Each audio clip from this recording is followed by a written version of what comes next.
గారు మీరు మ్యూట్‌లో ఉన్నారు. అదే అంటే మనకి మనం ఒప్పుకున్నా లేకపోయినా మనసు బయటికెళ్తోందంటే బయటేదో పొందాలి అని ఉండబట్టే కదండీ! అవునా? ఇప్పుడు ఫర్ ఎగ్జాంపుల్ ఎప్పుడు వెళ్ళని వాళ్ళు అమెరికా వెళ్లారనుకోండి. లేపోతే చైనా వెళ్లారు. అక్కడ ఏదో ఉంది అని ఒకటి ఉండబట్టేనా ఆసక్తొస్తోంది? అవును మేడం. అక్కడ ఈ భూమే ఉంది, ఈ మనుషులే ఉన్నారని తెలుసుకుంటే మనకంత ఆసక్తి ఉండదు కదా! అక్కడెళ్ళినా ఒకటే, ఇక్కడున్నా ఒకటే అనిపిస్తుంది కదా! కరెక్టే. అంటే అలాగే అల్లదొచ్చాక నాకు కంఫర్ట్ వస్తుందని ఏదో ఒక భ్రాంతి. ఇప్పుడు ఫర్ ఎగ్జాంపుల్ కారొస్తే నేను హాయిగుంటాననుకుంటాం. కానీ కారు వల్ల ఎన్ని కష్టాలున్నాయో మనకర్థం కావట్లేదు. సగంలో ఆగిపోతే మజా తెలిసిపోతుంది. కదా! వదిలి అవును రాలేము. మేడం. దాని రిపేర్‌కి వెంటనే అవ్వదు. కదా! హ్మ్. మనం ఆ కారులో సాఫీగా వెళ్ళేదొకటి ఊహించుకుంటాం. ఈళ్ళు బస్సు కోసం నిలబడక్కర్లేదు. అయితే ఆ పెట్రోల్‌కి బోలెడు డబ్బులవుతూనే ఉంటుంది. ఆ తర్వాత దేని ఆ రిపేర్‌లు రాకుండా ఉండదు ఆ కారుకి. అవునా?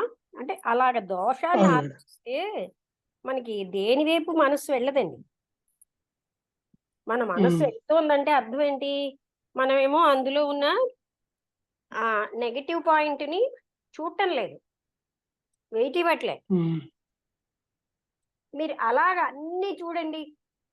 ఎక్కడికెళ్ళినా మనకి బయట ఏమీ లేదని అర్థమైపోతుంది. ఏదో ఉంది కదా! అవును మేడం. ముందు అది పోగొట్టుకోవాలి కదా! అందుకనే ఆయన దోషబుద్ధిని జ్ఞాపకం చేసుకోమన్నాడు. అన్నీ దోషయుక్తమైనవే. 10 రోజులు ఒకళ్ళతో కలిసామనుకోండి, వాళ్ళకి 11 రోజు మన మీద వెగటొస్తుంది. ఇంక నెగెటివ్ పాయింట్స్ చూడడం మొదలెడతారు. అంతవరకు ఎంత బాగా పాజిటివ్‌గా ఉంటారు కదా! అవును మేడం. అంటే ఈ విధంగా మనకి ఎప్పుడు పొగిడేవాళ్ళు మన దగ్గరుంటే బావుంటుందనుకుంటాం. వాళ్ళు మన దగ్గరుంటే తిడతారు కొన్నాళ్ళకి. కదా! అవును మేడం. ఈ విధంగా ప్రతీదీ మనం ఆలోచించామనుకోండి, సుఖం ఎక్కడ ఔట్ సైడ్ లేదు.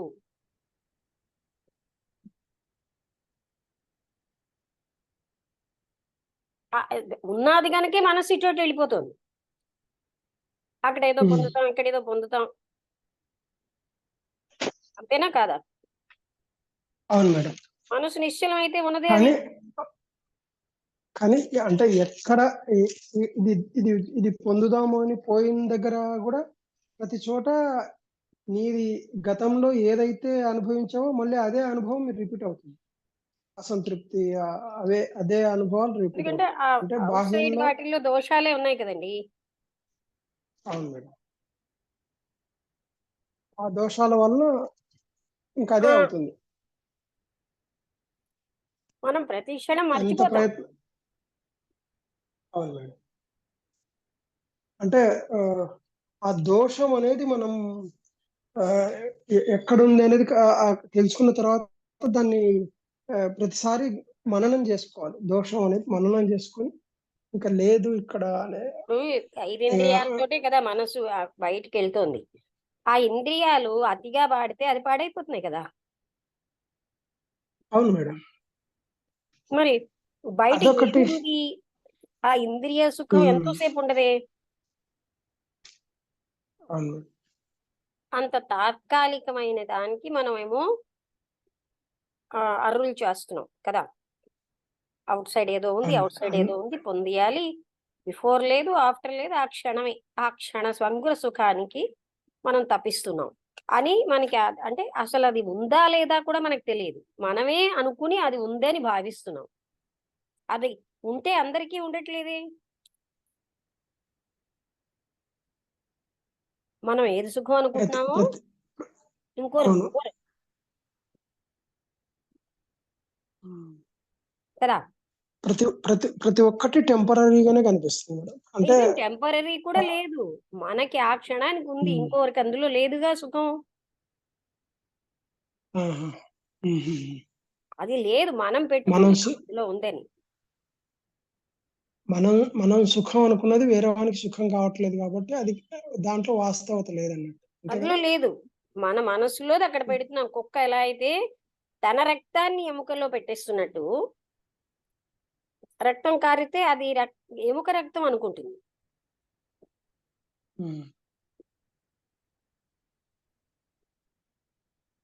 అందుకని మనస్సు వెళ్ళిపోతోందంటే అర్థం ఏంటి? ఇటు అటు బయట ఏదో ఉంది, బయట ఏదో ఉందని మనం తప్పిస్తున్నాం.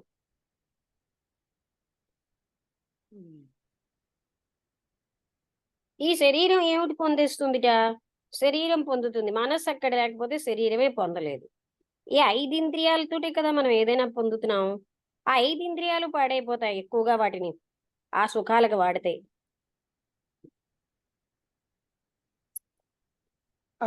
పాడైపోయిన తర్వాత అసలు మనలో ఎంత కోరుకున్నా వేస్ట్ అయిపోతుంది. అంతే కదా!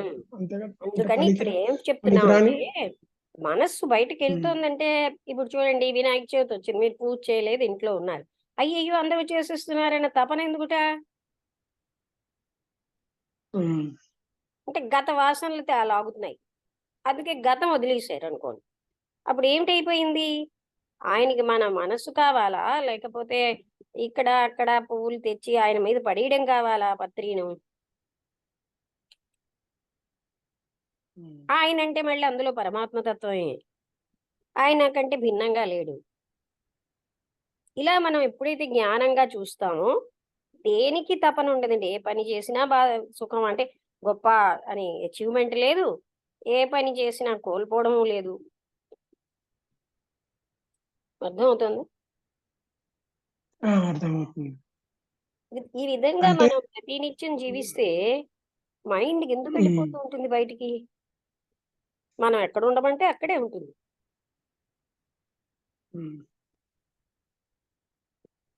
మనకి ఆ భ్రాంతులు పోలేదు, బయట ఏదో ఉంది, బయట ఏదో ఉంది. ఇప్పుడు మీ వాళ్ళు వచ్చారండి, ఎప్పుడో వచ్చారు కనుక సంతోషిస్తారు. ఎప్పుడు ఇంట్లో ఉంటే కొడుకుల్ని కూతుర్ని కూడా విసుక్కోరా? కొడుకులు కూతుర్లు తండ్రిని తల్లిని విసుక్కోవట్లేదా? ఎన్నో జరుగుతున్నాయి కదా. కంపల్సరీ జరుగుతుంది. కానీ ఇదేది కూడా శాశ్వత సుఖం ఎందులో లేదండి.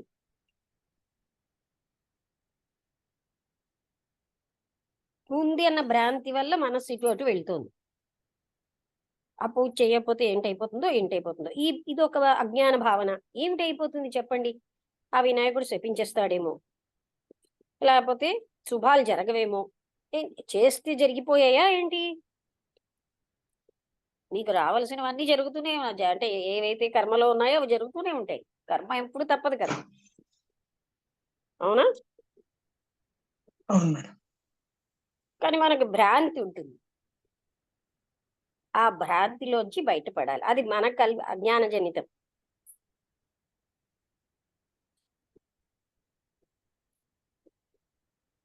అలాగా దానికి ఆ రోజంతా దాంట్లోనే అలా వండడం, ఇల్లు తెచ్చుకోవడం, అవి జల్లడం, పూజని.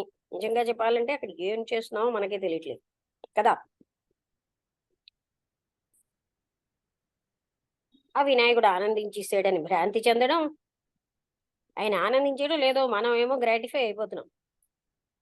చేసేసానుగా పూజ, నాకు వచ్చేసిందంతా కదా.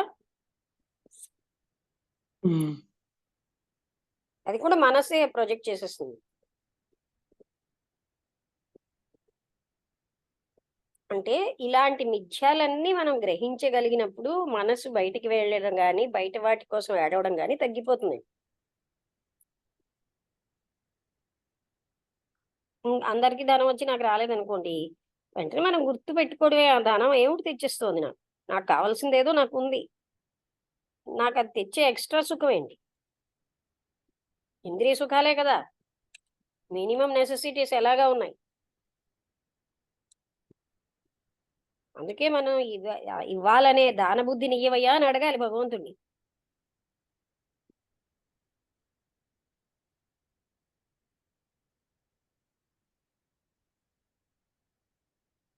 ఎన్నాళ్ళు భోగించినా దీనికి అంతమేం లేదు కదా. అవును మేడం.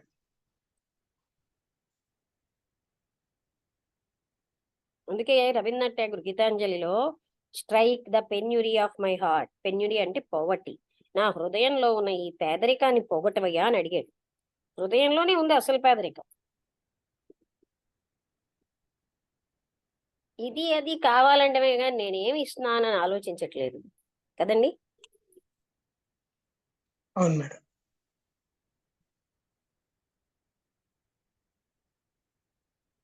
ఇలా మనస్సులో జాడ్యాలన్నీ, ఇప్పుడు అహంకరణ కూడా మనస్సు యొక్క ఒక లక్షణమే కదా. అహంకరణ, ఆలోచన, జ్ఞాపకము, వివేకము, ఇవన్నీ ఆ మనస్సు పనులే. అంటే ఎనాలిసిస్.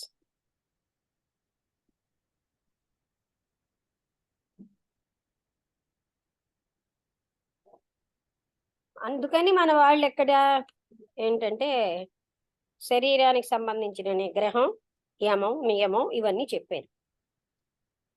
ఉమ్, అవన్నీ ఎందుకు చెప్పారంటే మనస్సు ఏమో దానంతట అది పారిపోతోంది గనక. అవి చెప్పారని చివరి వరకు అని కాదు, మనం అబ్జర్వ్ చేయాలి. గట్టిగా నిగ్రహించేస్తే నిగ్రహం ఉండటం లేదు. అది అవగాహన చేసుకోవడం బట్టే పోతాయి ఏదైనా. ఇప్పుడు సహనం ఉందనుకోండి, నాకు సహనం ఉంది సహనం ఉంది అనుకుంటుంటే ఒక రోజు బర్స్ట్ అయిపోతాం. నేను ఎంత సహిస్తున్నానో, నేను సహిస్తున్నానుట.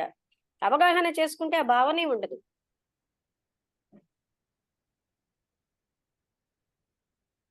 ఆ నేను బలం పెరిగిపోయి బర్స్ట్ అవుతారు ఒక రోజుకి.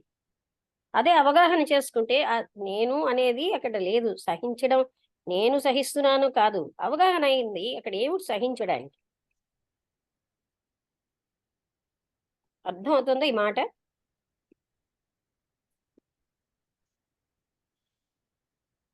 ఎదుటి వాళ్ళు మనకు అవగాహన అయ్యారనుకోండి, ఆ అవకతవకలు సహించుతున్నాను అన్న భావన ఉండదు మనకి. అంటే అర్థమైందా ఈ ఎలాగ మాట? మేడం ఇది? ఉమ్? అర్థం కాలేదు ఎట్లా ఉంది? ఇప్పుడు మీ దగ్గరకు వచ్చి అబ్నార్మల్ గా ఎవరైనా ప్రవర్తించారండి. ఎందుకు ప్రవర్తించారని మీకు ఆ, తెలిస్తే మీకు కోపంగా, మీ సహనం, నేను సహించేను అన్న భావన రాదు కదా.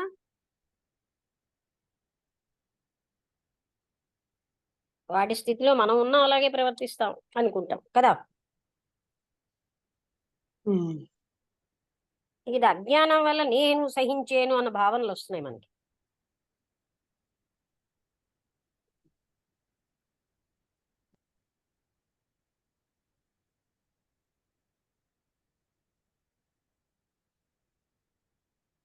ఇప్పుడు చూడండి, ఫర్ ఎగ్జాంపుల్ శారద గారు చెప్పారు, వాళ్ళ ఆయన ఇది వద్దన్నట్ట. ఎక్కువసేపు అందులోనే ఉంటుంది. అయితే ఆవిడ అవగాహన చేసుకున్నారు ఎందుకు వద్దన్నారు. ఆయన కూడా ఈవిడతోటి షేర్ చేసుకోవడానికి టైం లేదు ఎప్పుడును. నైట్ ఏమో వీక్గా ఉంటారు, సాయం పగల పూట ఈవిడ ఇందులో మునిగిపోతే అని అర్థం అయ్యాక ఆవిడ శాంతించారు. అవగాహన వల్ల నేను సహిస్తున్నానన్న అహంకారం ఉండదు. ఇప్పుడు అర్థమైందా రాంబుద్రి గారు?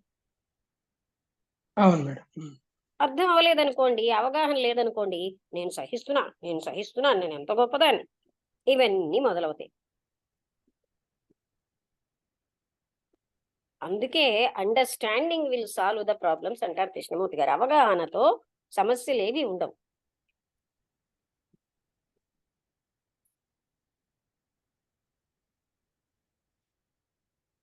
పార్కర్ గారు ఏం అడగరేంటి ఎప్పుడు? రాంబుద్రి గారు మీకు ఈ పాయింట్ అర్థమైందా? అవగాహన వల్ల అప్పుడు సహిస్తున్నానన్న ఫీలింగ్ ఉండదు. వింటున్నాను అమ్మగారు. ఉమ్. ఉమ్, నాకు నేను అన్వయించుకుంటున్నాను అమ్మగారు. అవగాహన నేను ఎలా అవగాహన చేసుకోవాలి అంతే కదా. అనేది ఇప్పుడు నేను ఇంకొక వ్యక్తి ఇంకొకలా ఆలోచించుకుంటున్నాను ప్రవర్తించారండి. మీరు ఉమ్, ప్రవర్తించగానే మనం మనకేం బాధ కలిగిందని ఉమ్, ఆలోచిస్తాం గాని వాళ్ళు ఎందుకు అలా ప్రవర్తిస్తున్నారు అన్నది ఆలోచిస్తే మనకు అర్థం అయిపోతుంది. మనకున్నవన్నీ ఆపాదిస్తాం. అలా కాకుండా అవగాహన చేసుకుంటే ఆపాదించకుండా. ఏమి అర్థమవుతుందా ఇది పాయింట్? అంటే అన్ని చోట్ల ఇది కరెక్టేనా మేడం? అర్థమవుతున్నాను. అలా అన్ని చోట్ల అవగాహన అయితే నేను సహిస్తున్నాను అన్నది ఉండదు. సహించడం లేదు, ఏమీ లేదు. మనకు అవగాహన కాక ఈ అహంకారం పెంచుకుంటున్నాం.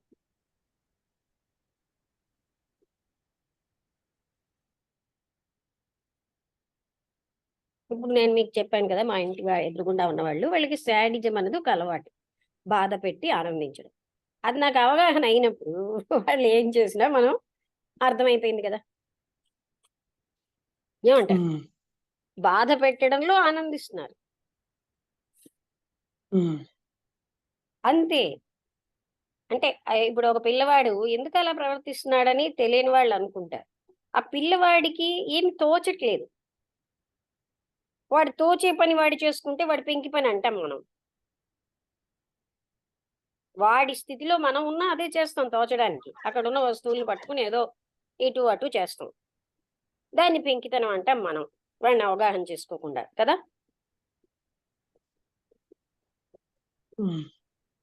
వాడు పెంకితనం కాదు. వాడు పని చేసుకుంటున్నాడు అక్కడున్న వస్తువులతో. వాడి రేంజ్‌లో వాడు పని చేసుకుంటాడు.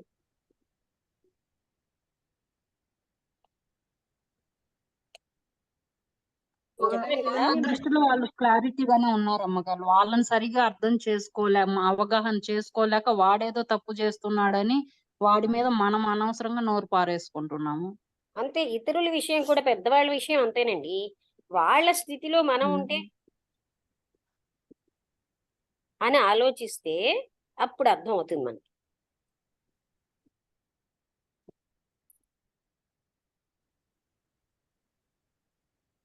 కానీ ఇవి ఇప్పుడు చిన్నప్పటి నుంచి నిత్య జీవితంలో మన పెద్దవాళ్ళ దగ్గర చూస్తాం కానీ అది అవగాహనకు తెచ్చుకోం మేడం మనం. అది అంటే కొన్ని పెద్దవాళ్ళకి ఇట్లాంటి లేదండి. పాయింట్స్ ఎప్పుడు తప్పులు పట్టడమే. పెద్దవాళ్ళు మాత్రం ఎక్కడ తప్పులు పట్టకుండా ఉన్నారు. ఏమంటారు? కరెక్టే కానీ అంటే నాకు ఒక అనుభవం గుర్తొచ్చింది మేడం. అలా మా కాదు. అక్క ఒక అనుభవం, బిఫోర్ 2 మ్యారేజ్ అనుభవాలు కాదు. మనం చిన్నప్పుడు ఏమిటి తెలుసుకుంటాం? ఆ పెద్దవాళ్ళు చేసేవన్నీ మనం చేస్తాం. ఎక్కడో ఒక దగ్గర అని కానీ కాదు. అంటే నేననేది మొత్తం అంతా కలిపి ఒకసారో, 2 సార్లో ఏదో చేయడం అని కాదు. ఒకరోజు మాకు నాన్నగారు ఏంటి రాత్రి 12 గంటలప్పుడు కిందనే ఏదో ఒక పెద్ద షెల్ఫ్ కిందన ఏదో సౌండ్ అవుతుంది అన్నాం. అంటే రాత్రి మేము నిద్రపోలేం కదా! సౌండ్ ఏదో పామనో ఏదో అనుకుంటామని లైటేసి అంత రాత్రైనా అవంతా ఆయనకి తెలుసు అది ఏది కాదని. అప్పుడు ఒక ఎలక వెళ్ళడం చూసాం. ఓహో! ఇది ఎలక అనుకున్నాం. అంతే. అప్పుడు అందరూ హాయిగా అది తెలియడం కోసం ఆయన లైటేసి మాకు చూపించారు. అంటే ఇక్కడ ఎందుకనంటే అవగాహన అయిపోయిందనుకోండి భయము ఉండదు.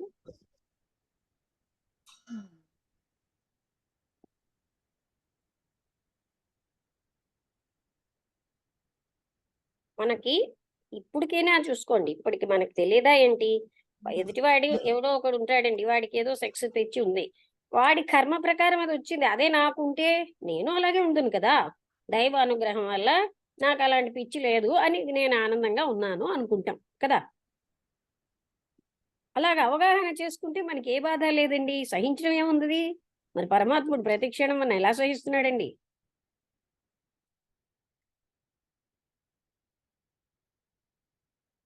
జీవితంలో ఎప్పుడు హిపోక్రసీవే.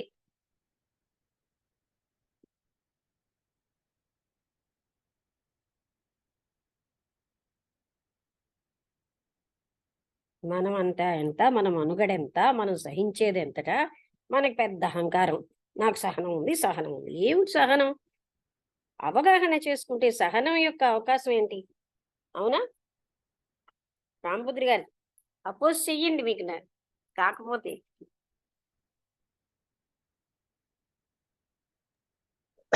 అంటే ఇందాక మీరు అన్నారు కదా మేడం. ఇంకా భగవంతుడే మనల్ని ఎలా సహిస్తున్నాడు అని. ఇంకా ఇంకా దానికి అల్టిమేట్ ఇంకా లేదు మేడం. ఎందుకంటే మనం పొద్దున్న లెగిస్తే మనం ఏ స్థితిలో ఉన్నామో మనకే తెలుస్తుంది. కానీ ఇవన్నీ అంటే మనం అది కాదు మనం మనకి ఎదుటి వ్యక్తి మీద ఒక నేను సహిస్తున్నాను అంటూ మాట్లాడుతుంటే నేను దానికి చెప్తున్నాను. ఈ సహనం అన్నదండి అవును. అవగాహనతో వచ్చిన సహనం వల్ల కోపం ఏమి రాదు. అది బర్స్ట్ అయిపోతాం. ఒకనాడు నేను సహించేనండి. ఇంక సహించలేక ఇలాగ మాట్లాడానండి అంటే అదేదో గొప్ప అనుకుని మాట్లాడతారు. సహించడం ఏముంది? అవగాహన చేసుకోలేక ఇలా ఉన్నారు అని మనకు అవగాహన అయితే ఏనాడు నేను సహించేని అనిపించదు. అంటే ఇక్కడ ఇంకా ఏంటంటే ముందు ఏం జరిగినా దాన్ని ఆలోచనాత్మకంగా తీసుకోవాలి. అంటే ఇప్పుడు వాళ్ళ స్థితిని ఆవేశపడకుండా మనం ఆలోచించాం. నాకేం ఎఫెక్ట్ వచ్చిందని ఎప్పుడు నేను నా పక్క వాళ్ళ స్థితి ఎలాంటిది? వాళ్ళని ఎలా అనేది దాని వైపు మన ఆలోచన గాని మనం అటువైపు పెట్టం. పెడితే మనకు అర్థమవుతుంది. ఆ పెట్టామంటే తప్పుడు ఐడియాస్‌తో, ప్రెజుడిస్‌తో పెడతాం. వాళ్ళు తప్పులు, చెడ్డవాళ్ళే అలా పెట్టకూడదు మనం.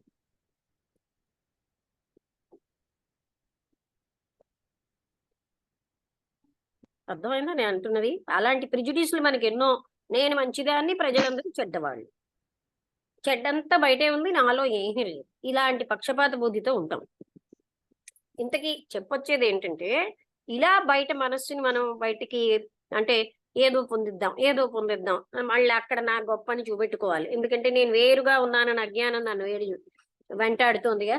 అందుకని నేను స్పెషల్ అని చూపెట్టుకోవాలి. అదర్స్ ఏమీ కాదని చేయాలి. నన్నెవరైనా ఏమీ కాదని నిరూపిస్తే నేను వాళ్ళని ప్రేమించగలనా? నేను మాత్రం ఇతరులు నువ్వేమీ కాదు, నేనే స్పెషల్ అని నిరూపించుకోవాలి. అవునా కదా? వాళ్ళ స్థితిలో నేను ఉంటే అని ఆలోచిస్తే ఈ డామినేషన్ పోతుంది.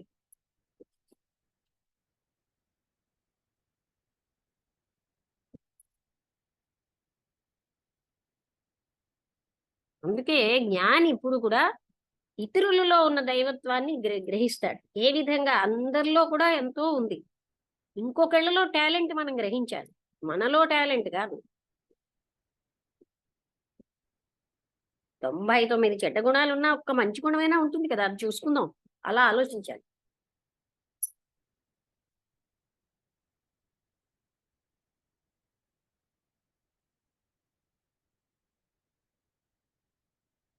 అంటే దీని వల్ల ఏంటి, లంపటాలు పెరిగిపోతున్నాయి మనకి. ఆ మనస్సు యొక్క ఆ బలం పెరిగిపోతుంది ఇలాంటివన్నిటి వల్ల.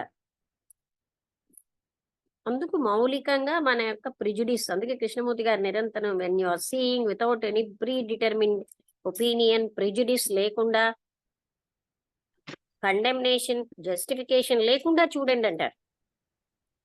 మనం చూసేదే ప్రిజుడిస్ తో చూస్తాం. మంచివాళ్ళు నేను, పక్క వాళ్ళు చెడ్డవాళ్ళు, అందరూ చెడ్డవాళ్ళే, నేనే మంచి. అందరికీ చెడ్డ అభిప్రాయాలు ఉంటాయి, నాకే మంచి అభిప్రాయాలు ఉంటాయి. ఇంత పక్షపాతంగా ఉంటాం. ముందే ఆపాదించేస్తాం, ఉన్నాయో లేవో. అవునా కదా?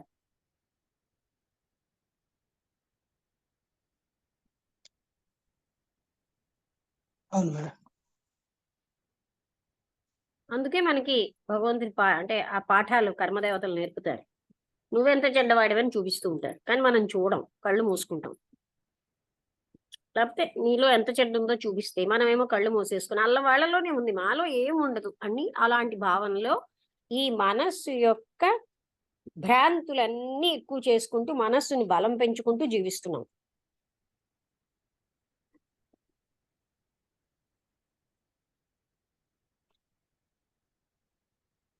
ఈ టాపిక్ ఎందుకు చెప్తున్నాం అర్థమైందా? మేడం.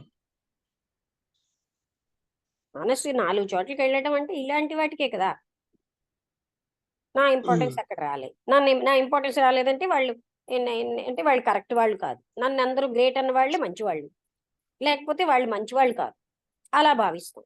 ఎంత అజ్ఞానంగా ప్రవర్తిస్తున్నామో చూడండి. ఎప్పుడు మన గోల, లోపల మనసు గోల, నువ్వు గ్రేట్, నువ్వు గ్రేట్, నువ్వు గ్రేట్.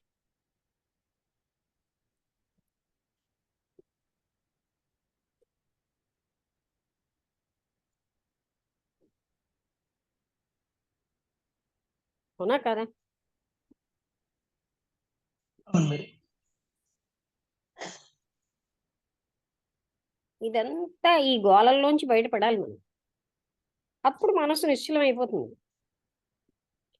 అన్నిటినీ మనం అటెన్షన్తో చూస్తే అసలు మనకు అవగాహన అయిపోతుందండి అన్ని పరిస్థితుల నుంచి. అప్పుడు ఇటు అటు మనసు పరిగెట్టదు.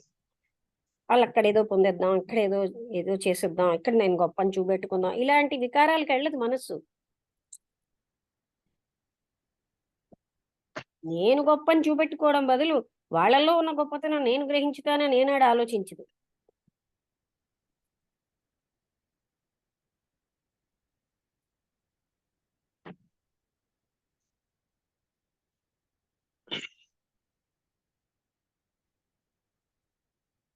ఒక ఆయన రామచంద్ర మిషన్ నుంచి ప్రిసిప్టర్ వచ్చారు.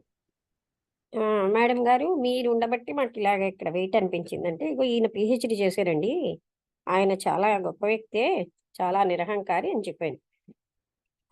ఏదో అనబోయారు. ఈ లోపల ఇంకొక వ్యక్తిని చూపెట్టాను. ఈయన 84 ఏళ్ళండి, కమిట్మెంట్ తోటి థియోసాఫికల్ సొసైటీకి రావడమే కాదు, ఆ నెక్స్ట్ డే సర్వీస్కి వస్తారు ఆయన, హోమియో సర్వీస్కి అని చెప్పాను. ఇప్పుడు వాళ్ళు ఎలా క్యాన్సిల్ చేయగలరు?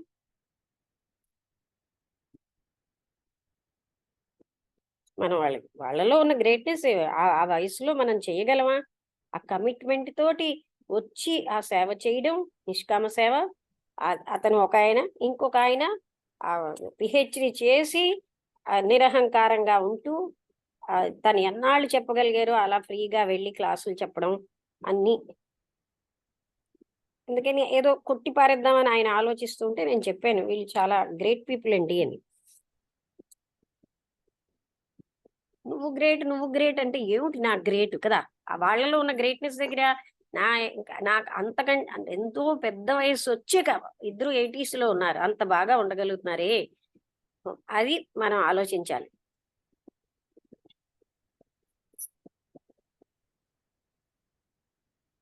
ఆ కొడుకులు అమెరికా పిలుస్తున్నారు ఆ పిహెచ్డి చేసిన ఆయన్ని.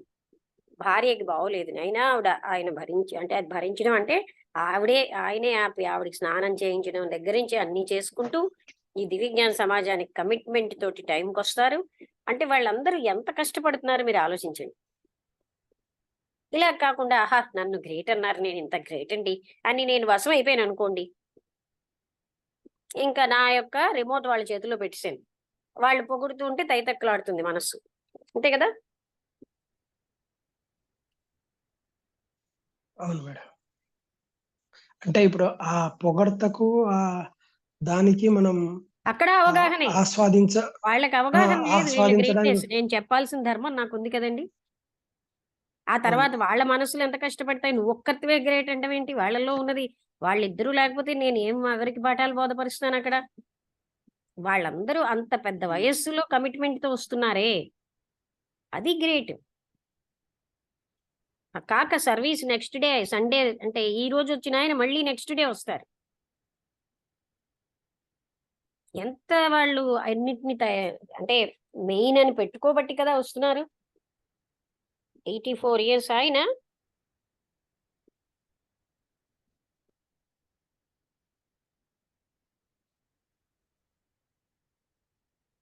ఏమంటారండి? ఇప్పుడు నేను కళ్ళు మూసుకున్నాను అనుకోండి, వాళ్ళ గ్రేట్నెస్ నా పొగడ్తలు పొగిడిశారని, అది ఎంత అన్యాయం అవుతుందండి?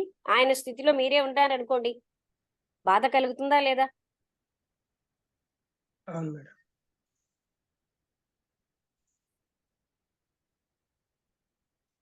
ఆయన నన్ను పొగిడేశారు, నేను ఇంత గ్రేటు, ఈయనంత గ్రేటు, ఇలా అనేసుకోవడమే మన లైఫా?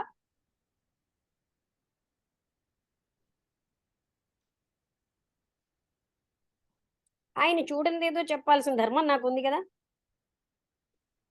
అవును.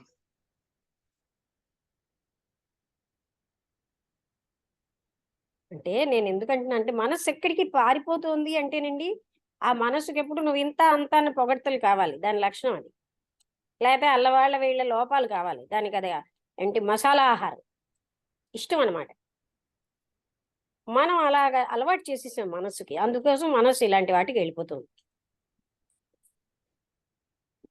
వింటున్నారా నేను చెప్తున్న దాంట్లో? మీరు ఖండించండి మీకు కాదు అంటే. లేదు మేడం, కరెక్టే మేడం. అంటే ఇప్పుడు సూక్ష్మమైన లోపాలు అంటే మనం ఎక్కడైతే మనస్సును పెట్టి చూడమో ఆ లోపాలన్నీ చూపిస్తున్నారు కదా మేడం. అంటే వాస్తవమైన పరిస్థితే కదా. అంటే ఇప్పుడు మనం రెగ్యులర్ గా ఎంతసేపు నేను చేసేదే గొప్ప, నేను చేసేదే ఇంతకంటే త్యాగం ఎవరు చేయలేరు, నేను చేసిన కాటికంటే ఇంకా ఎవరు చేస్తారు, ఎవడో రమ్మను, ఆ టైపు మెంటాలిటీ నుంచే అప్పుడు ఉన్నాం ఒక కదా ఆయన మేడం చెప్తున్నారు, ఈ మేమంతా. మేడం గారికి దృష్టి సరిగ్గా లేకపోయినా, అంత ఆయాసమైనా అంత దూరం నుంచి వస్తున్నారండి అంటే, అవునండి దారిలో నాకు బస్సు కూడా పేరు చెప్పేవాళ్ళు ఎవరు లేరని అది కూడా చెప్పాను. అయితే వీళ్ళు ఇంత గ్రేట్ అండి అని వాళ్ళ కోసం చెప్పాలి కదా. ఇక్కడ మీకు ఏదో వెయిట్ వచ్చినట్టుంది, వీళ్ళందరూ కూడా వీళ్ళు ఎంతో గ్రేట్ అండి అని చూపించారు.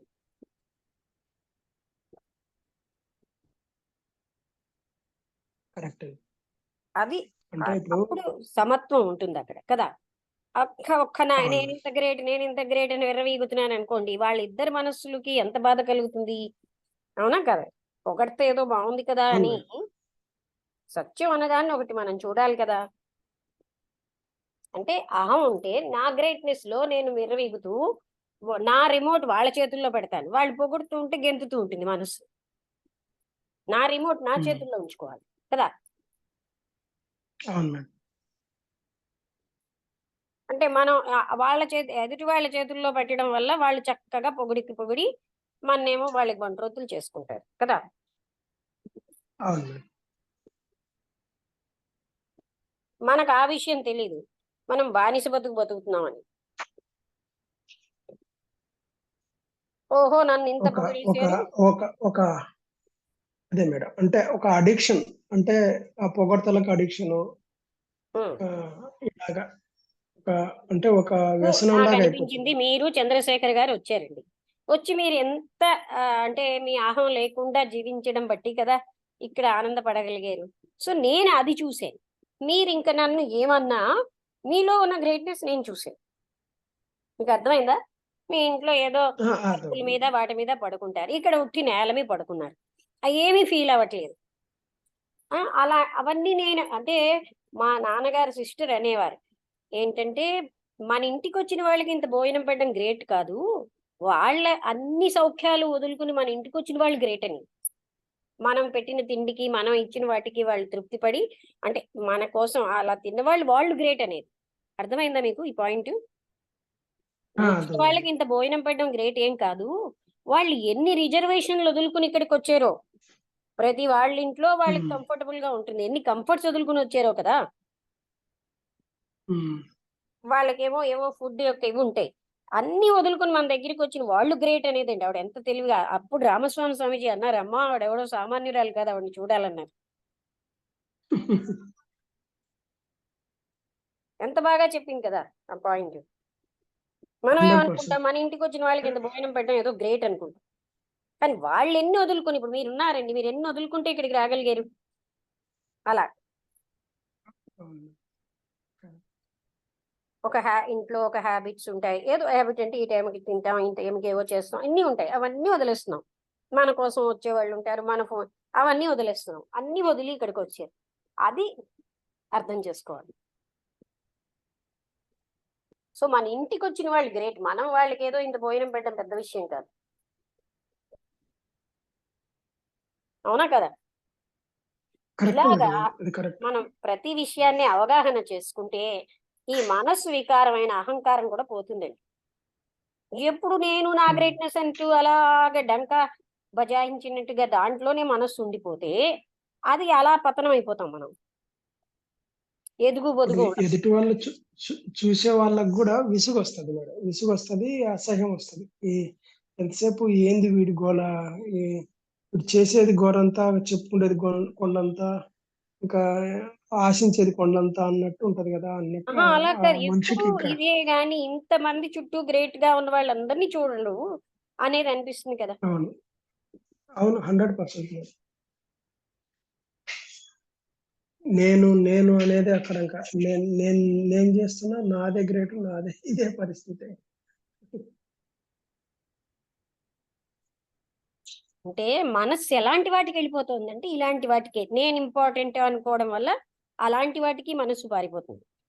ఎప్పుడు నేను రైటే చేస్తాను, అందరూ తప్పే చేస్తారు, ఇలాంటి ఒక తప్పుడు అభిప్రాయాలు, ఇవన్నీ మనం ప్రిజుడిస్లన్నీ పోగొట్టుకోవాలి. ఉమ్.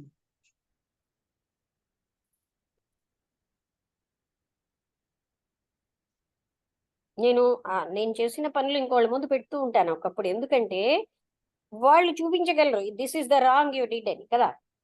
అంటే నాకు ఈ ప్రాపంచిక ఆ, చింత తక్కువ ఉండడంతో నేను చిన్నప్పటి నుంచి ఇలా చేస్తూ ఉండేదాన్ని.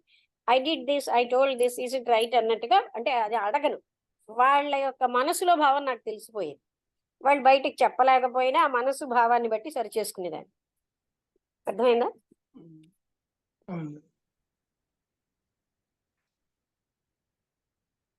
ఎందుకంటే మనం ఎప్పుడు రైట్ అన్న ఇంప్రెషన్ లో ఉండకూడదు.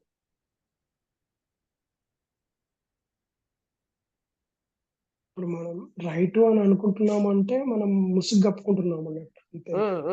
మనం ఏంటంటే బ్లైండ్ అయిపోయాం, ఉమ్. కళ్ళకి గంతలు కట్టేసుకున్నాం, that you're only good, no others are good. అది అంటే మనం అహంకారం మన లక్షణం. ఎదుటి అహంకారం ఏం ఎదుటి చేస్తుందంటే ఎదుటి మనిషికి ఒక రకమైన ఆ, బ్లైండ్నెస్ ఇచ్చేస్తుంది, ఉమ్. Blindness to see the good of others.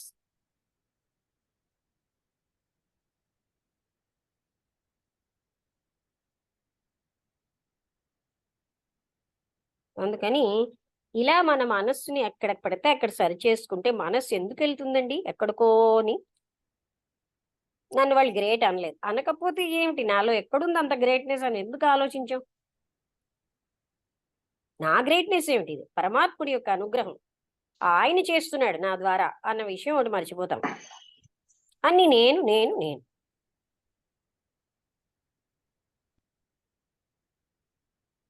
నేను బలాన్ని పెంచుకుంటాం కదా. అవును. మరి మనస్సు పారిపోదా? అది ప్రూవ్ చేసుకుంటూ ఉంటుంది తప్పుడు మార్గాల్లో. నేను ఎక్కువ, నేను ఇంపార్టెంట్, నేను ఎంతో అన్నిట్లో నేనే అధికం, ఎవరు కాదు.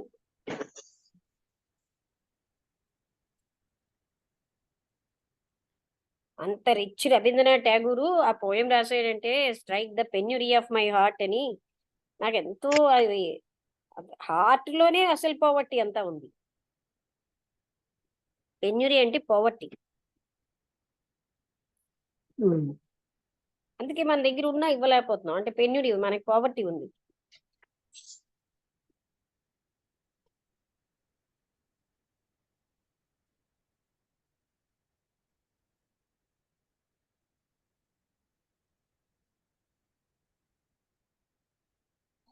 ఏమైనా చెప్పండి ఇది. శారద గారు మాట్లాడండి, మరి నేను ఒక్కతిరే మాట్లాడుతున్నాను. వింటున్నాం మేడం.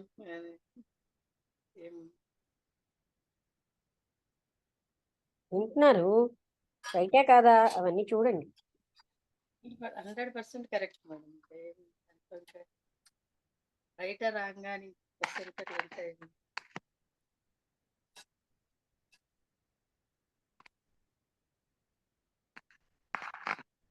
వాళ్ళు ఏదో అన్నారు, వీళ్ళు ఏదో అన్నారు, అదే గోలమని. ఎందుకు అన్నారు? అండంలో సత్యం ఉందా లేదా? ఉన్నది, కరెక్ట్ చేసుకోవాలి, లేదు వదిలేయండి.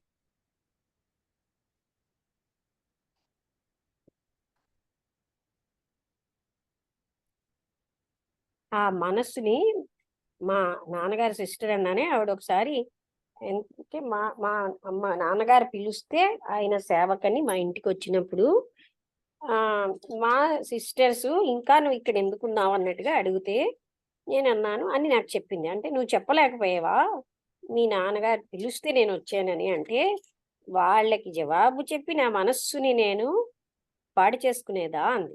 అర్థమైందా ఇక్కడ? అంటే ఇక్కడ అర్థం ఏంటి, తన్ని జస్టిఫై చేసుకోవడానికి కూడా తను జవాబు చెప్పలే.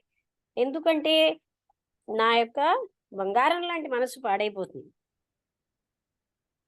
చూసారా ఎంత బాగుందో మాట? అర్థమైందా? అర్థమైంది మేడం. మామూలుగా కొంతమంది ఒక్కొక్కసారి ఏదన్నా అన్నా కూడా కొన్ని